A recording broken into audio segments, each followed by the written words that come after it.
Hello students, I am Mayank Bhadoria. Welcome you all in today's mathematics classes and today our topic is indices. Actually ये बहुत ही easy topic है but अगर आपको इसके सारे laws याद हैं तो इसमें काफ़ी सारे laws का use है और कोई क्वेश्चन ऐसा नहीं आता है कि एक लॉ पे एक क्वेश्चन, जितने भी क्वेश्चन आते हैं उसमें कई सारे मल्टीपल लॉज हम एक साथ यूज करते हैं। तो अगर लॉज इसके क्लियर हो गए, उनका कॉन्सेप्ट क्लियर हो गया तो ये चैप्टर इतना ईजी है कि हो सकता है आप दोबारा इसको रिवाइज भी ना करें। तो चलिए इसके लॉज देखते हैं।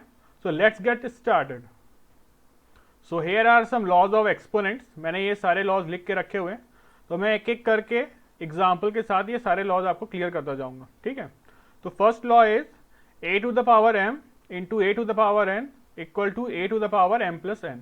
इट मीन्स अगर कोई नंबर है, ठीक है, जैसे सपोज हम नंबर लेते हैं यहाँ पे 5 to the power 3 dot 5 to the power 5, so it means 5 to the power 8। अगर बेस सेम है तो पावर्स ऐड हो जाती हैं, ठीक है। और अगर बेस सेकेंड लॉस के हिसाब से लिखा हुआ है, जैसे a to the power m whole to the power n is equal to a to the power mn। इसका मतलब क्या है, अगर 5 दिया हुआ है 5 to the power 2 and 5 to the power 2 का होल दिया हुआ है 3, तो this will become 5 to the power 6। Okay, अगर किसी भी नंबर का बेस सेम है तो उसकी पावर्स ऐसे अगर ब्रैकेट के फॉर्म में लिखी हुई है तो वो मल्टीप्लाई हो जाएंगी, ठीक है। और ये कंडीशन है कि a इज ग्रेटर देन 0, ठीक, but a should not be 0। Greater than 0 हो सकता है, लेस देन 0 भी हो सकता है, हम -1 -2 लेके भी कर सकते हैं, बट 0 नहीं लेंगे, ठीक है। सो नेक्स्ट कंडीशन दी हुई है a to the power m upon a to the power n is equal to a to the power m minus n। तो सपोज कोई डिवीजन का क्वेश्चन है और वहां पे दिया हुआ है 7 to the power 3 and divided by 7 to the power 2, तो हम इसको ऐसे लिख सकते हैं 7 to the power 3 minus 2, this will become 7। Okay, अब ये 3 और 2 और 3 भी हो सकते थे, तो हमारा आंसर यहाँ पे आता था 7 टू द पावर माइनस 1 अगर न्यूमरेटर में 2 होता और डिनोमिनेटर की पावर में 3 होता, ठीक है। बट मेन लॉजिक क्या है, अगर बेस सेम है नंबर का और वो डिवाइड हो रहे हैं तो उनकी पावर माइनस हो जाएगी। Okay, so next law is a to the power m into b to the power m। अब यहाँ पे a और b दिया हुआ है, इट मीन्स दो अलग अलग नंबर हैं। तो यहाँ पे हम क्या करेंगे कि a की जगह लेते हैं सपोज 7 और यहाँ पे पावर लेते हैं 2, एंड b की जगह लेते हैं 5 और यहाँ पावर लेते हैं 2। तो नंबर्स अलग हैं बट उनकी पावर सेम है, ठीक है। तो ये क्या हो जाएगा, 7 इंटू 5 35 टू द पावर 2, ठीक है। या इसको ऐसे लिख सकते हैं कि 7 इंटू 5 टू द पावर 2, ये इस तरह से हो सकता है। क्लियर हुआ। अब इसी तरह हमारा एक फिफ्थ लॉ है, यहाँ पे दिया हुआ है a by b to the power m। तो इसको अगर हम इसी फॉर्म में लें कि 7 by 5 to the power 2, m की जगह है हमारा 2, ठीक है। या मैं इसको यहाँ पे लिख के बता दूं तो ज़्यादा बेटर रहेगा कि 7 बाई 5 टू द पावर 2, तो ये क्या हो जाएगा 7 to the power 2 divided by 5 to the power 2, ठीक है। जो इंडिविजुअल न्यूमरेटर एंड डिनोमिनेटर है उनमें भी वो पावर एप्लीकेबल होगी जो पावर होल में अप्लाई हो रही है। फिर हमारा नेक्स्ट लॉ है a to the power 0 equal to 1। It means किसी भी नंबर की अगर पावर 0 है, जैसे 5 टू द पावर 0 और 6 टू द पावर 0 और 7 टू द पावर 0, हर केस में आंसर आएगा 1। किसी भी नंबर की पावर, किसी भी नॉन जीरो नंबर की पावर अगर 0 है तो हम लोग का आंसर कितना आएगा 1।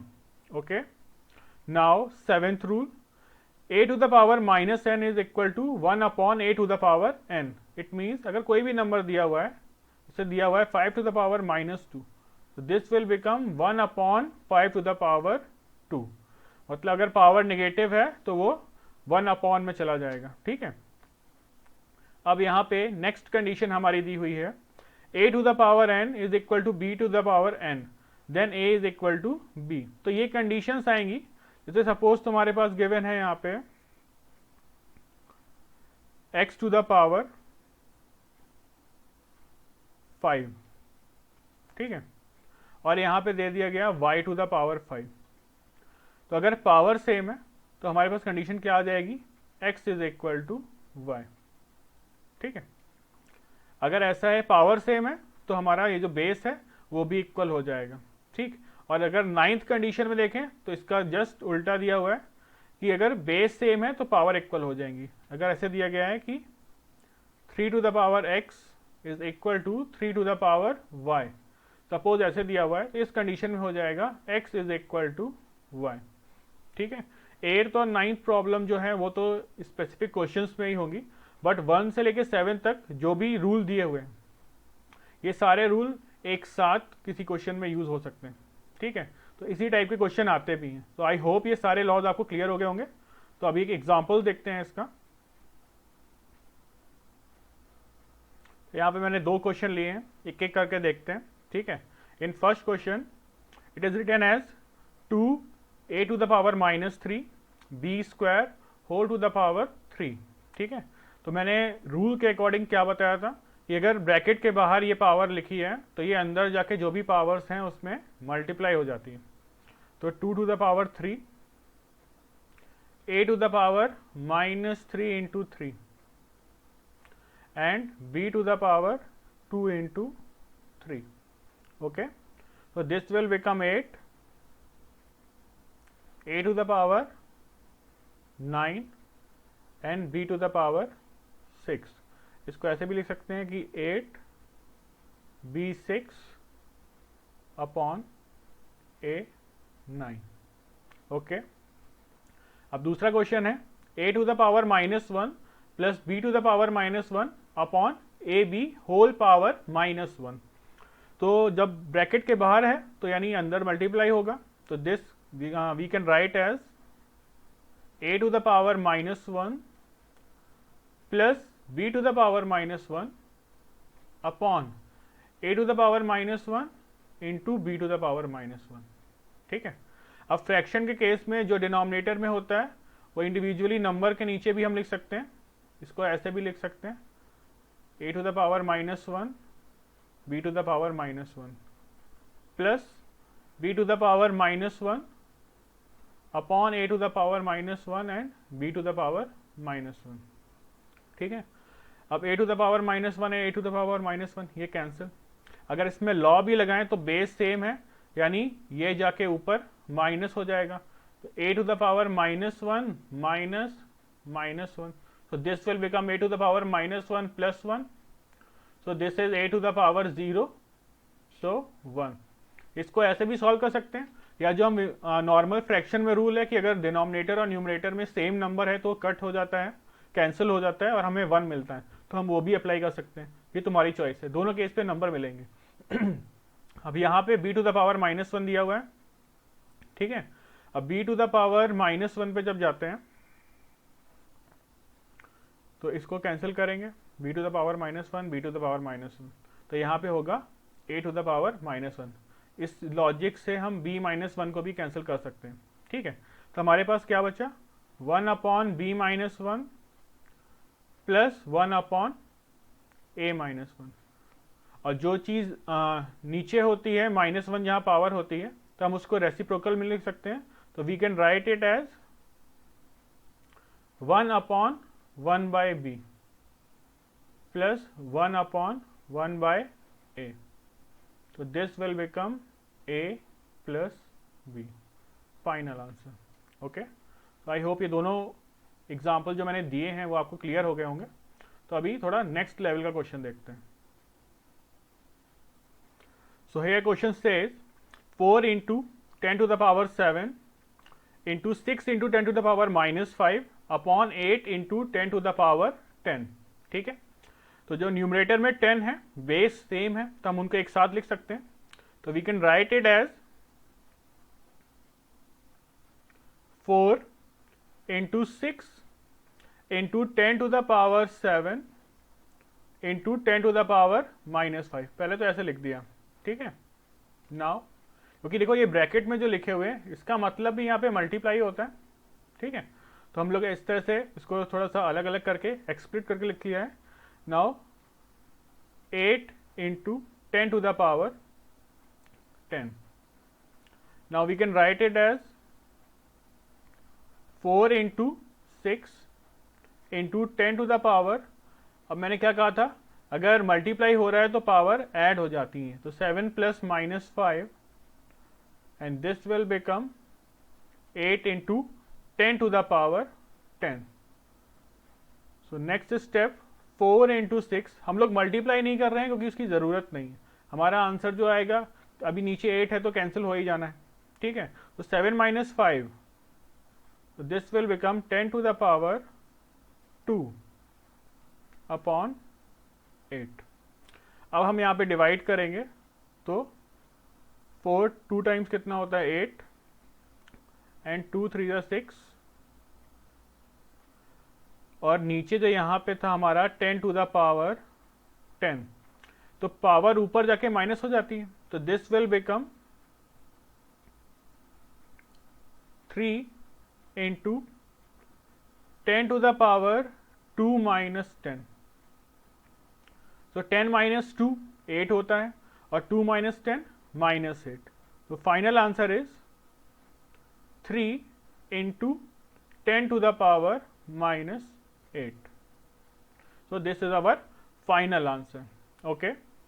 Now next question, 5 to the power 0, 4 to the power minus 1 plus a to the power 1/3. तो 5 टू द पावर 0, ये तो सबसे इजी है. किसी भी नंबर की पावर 0 होगी तो वो हो जाएगा 1.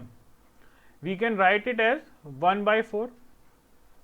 अगर पावर माइनस में है तो उसको 1 अपॉन में करके लिखते हैं, प्लस अब देखो इस चीज़ को, ये जो 8 टू द पावर 1/3 दिया है, इसको हम दो टाइप से सॉल्व कर सकते हैं. पहला, अगर हमने स्क्वायर रूट और क्यूब रूट पढ़ा है तो 1/3 इज क्यूब रूट, तो दिस विल बिकम 2. ये तो पहला ऑप्शन हो गया, ठीक है. और दूसरे ऑप्शन में हम लोग क्या कर सकते हैं यहाँ पे कि 8 को लिख सकते हैं 2 टू द पावर 3 और देन बाहर हो जाएगा 1/3. मैंने क्या कहा था, इस तरह के केसेस में पावर मल्टीप्लाई होती है, तो 2 टू द पावर 3 इंटू 1/3, तो 3 and 3 cancel and this will become 2. तो ये स्टेप भी सही है और ये स्टेप भी सही है. यहाँ पे आपको बस इतना लिखना पड़ेगा, इसको ऐसे भी लिख सकते हैं कि ये क्यूब रूट ऑफ 8, तो इसके बाद आप लिख दोगे 2 डायरेक्टली. और अगर नहीं करना है, रूल लगाने हैं, तो ऐसे भी लिख सकते हैं, ठीक है. क्योंकि जनरली आता है सॉल्व द इक्वेशन, तो वहाँ पे कुछ में रूल लगाएंगे, कुछ नहीं भी, थोड़ा सा अगर एक को इस टाइप से भी कर देंगे तो उसमें कोई मार्क्स कट नहीं होते हैं, ठीक है. But solve only by the laws of exponent, फिर तो आपको ये सेकेंड वाला ऑप्शन ही चूज करना पड़ेगा. 1/4 प्लस 2, तो दिस विल बिकम 9/4, ठीक है. तो आई होप लॉज कैसे यूज करने हैं ये आपको क्लियर हो गया होगा. Now here question says 64 to the power -2/3 divided by 9 to the power -3/2. So we can write as 64 as 4 to the power 3 whole power -2/3, and we can write 9 as 3 to the power 2 whole to the power -3/2. अब rule क्या था, जो bracket में ऐसे लिखे होते हैं वो बाहर जाके मल्टीप्लाई हो जाते हैं, ठीक है. तो 3 into -2/3 and 2 into -3/2, 3 and 3 cancel and 2 and 2 cancel. So we will get 4 to the power -2 divided by 3 to the power -3. We can write it as 1/4 square divided by 1/3 cube. So 4 square becomes 16 and 3 cube become 27. Now division rule, according to the division rule, जो चीज़ denominator में होती है वो reciprocal में जाके multiply हो जाती है. So 1/16 into 27/1. So our final answer is 27/16. So I hope जितने भी ये लॉस जो मैंने एक्सप्लेन किए और जो उनसे रिलेटेड मैंने एग्जाम्पल बताए हैं आपको क्लियर हो गया होगा, ठीक है. नेक्स्ट वीडियो में मैं कुछ और क्वेश्चंस बताऊंगा जो थोड़े कॉम्प्लेक्स टाइप के होंगे. ये तो अभी बिल्कुल ही बेसिक क्वेश्चंस हैं जो टू मार्क्स के तो क्वेश्चन भी नहीं होते, 3 मार्क्स में आ सकते हैं, ठीक है. लेकिन जो नेक्स्ट क्वेश्चन अब हम देखेंगे वो थोड़े कॉम्प्लेक्स टाइप में होंगे जो 4 मार्क्स तक में एग्जाम में आ सकते हैं. तो आई होप आप लोगों ने एंजॉय किया होगा वीडियो को और समझ में भी आ गया होगा. So see you in the next video.